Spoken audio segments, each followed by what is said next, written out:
મિત્રો કેમ છો? મજામાં છો ને? હું પણ મજામાં છું. તો આજે આપણે મારા રસોડે બનાવવાના છે સફેદ કઢી ને ભાત.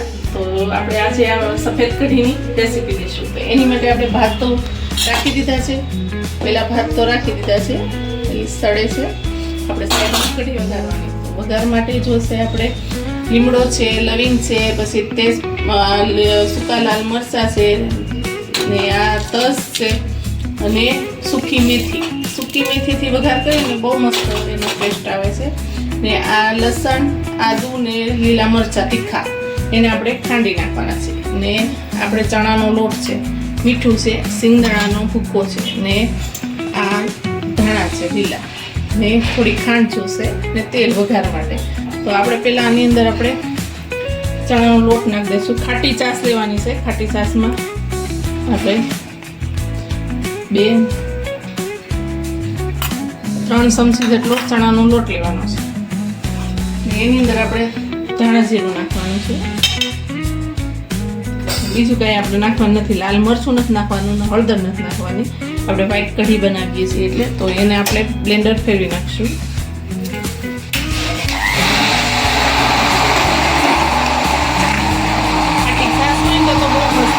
ખાટી છાશ હોય ને તો બહુ મસ્ત લાગે છે. આપણે પેલા જોઈ લઈએ, જરૂર નથી ને ચણાના લોટની. આપણે થોડુંક નાખશું, થોડીક જરૂર છે. પછી બહુ નાખીને તો પછી બહુ ઘાટી થઈ જાય. મિક્સ કરી દઈશું. એક સરખું બધું મિક્સ કરી નાખવાનું. આપણે છાશમાં ચણાનો લોટ નાખ્યો તો એમાં બ્લેન્ડર ફેરવી દીધું છે. જો આવી રીતે ગોળ જેવું થઈ જાય. હવે આપણે આ જે આદુ ને મરચાં લીધા છે ને એને ખાંડી નાખવાના છે. આમાં લઈ લેશું આપણે ખાણીમાં. લીલા તીખા લેવાના. આમાં શું છે કે લાલ મરચું નથી આવતું, એટલે આપણે લીલા મરચાંથી જ કરવાની છે તીખાશ. એટલે આવા આવે ને તીખા મરચાં એ લેવાના છે. ને આ આદુ છે, તમને જેટલું પસંદ હોય એટલું નાખવાનું. આમાં આદુનું ને લસણનું બધો ટેસ્ટ બહુ સરસ આવે છે. આપણે લસણ નાખીશું.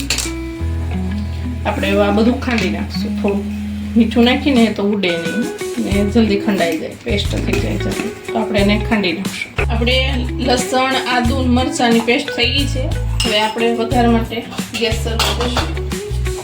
વઘાર કરવાનો છે સુધીનો.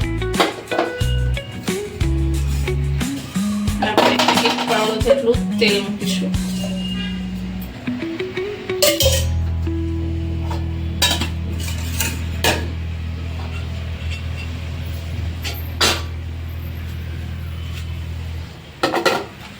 તેલ ગરમ થાય છે.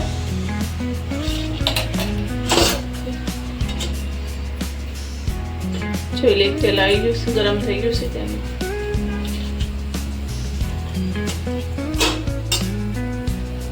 ખાટી છાશ હોય એટલે અમારા ઘરે તો કઢી બને જ છે. વ્હાઈટ કઢી તો બને જ છે. ભાત ને વ્હાઈટ કઢી બહુ મસ્ત લાગે છે. તમારે એકવાર ટ્રાય કરજો. તો તેલ ગરમ થઈ ગયું છે. રાઈ નાખીશું. રાઈ જીરું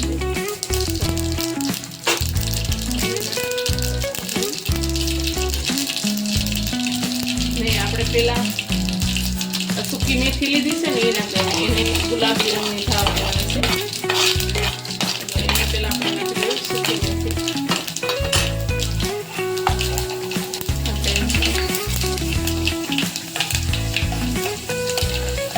ગેસ ધીમો કરી દેવાનો, ફૂલ નથી રાખવાનો.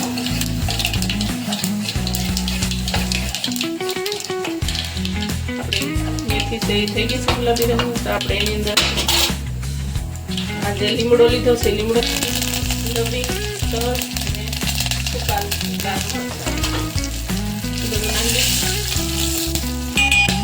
જે આપણે આ છાશનો ઘોળ તૈયાર કર્યું છે એ નાખી દઈશું.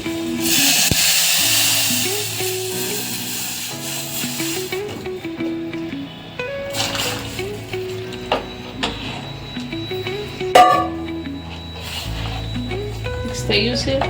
હવે એની અંદર આપણે જે સિંગદાણાનો ભૂકો કર્યો ને એ 2 ચમચી નાખી દઈશું. કાચા સિંગદાણા છે એનો ભૂકો કર્યો છે. આ આદુ મરચાં લસણની પેસ્ટ છે એ નાખી દઈશું.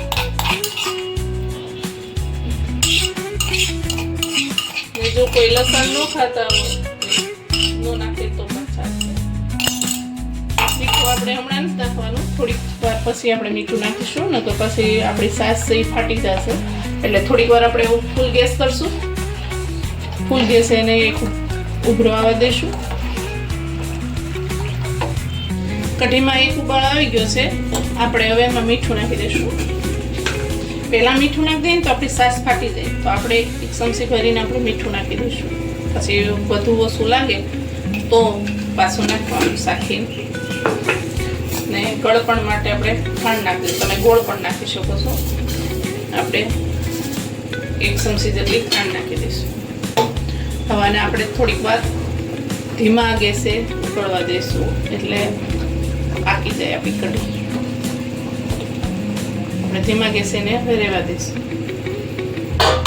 ભાત પણ તૈયાર થઈ ગયા છે, છૂટા છૂટા જો પણ ભાત થઈ ગયા છે. આપણી કઢી ઉકળે છે. આપણે ક્યાં સુધીમાં રોટલીનો લોટ બાંધી દઈશું. આપણી કઢી છે એ તૈયાર થઈ ગઈ છે. આપણે ગેસ બંધ કરી દઈશું. આમાં મેં થોડુંક લીલું લસણ હતું તે નાખ્યું છે, તમે એ પણ નાખી શકો છો. આગળ મેં નાખ્યું થોડીક વાર પહેલાં. ને ધાણા છે, લીલા ધાણા એ નાખી દઈશું. આપણે લીલા ધાણા નાખી દીધા છે ને હવે આપણે સર્વ કરીશું. જો કેવી મસ્ત બની છે.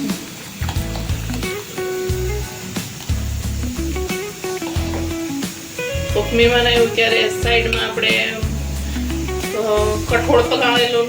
કઠોળ પલાળેલા હોય ને એનું શાક ને સાઈડમાં ભાત ને કઢી બનાવો ને તો પણ સરસ લાગે છે. આપણે સર્વ કરી દઈશું.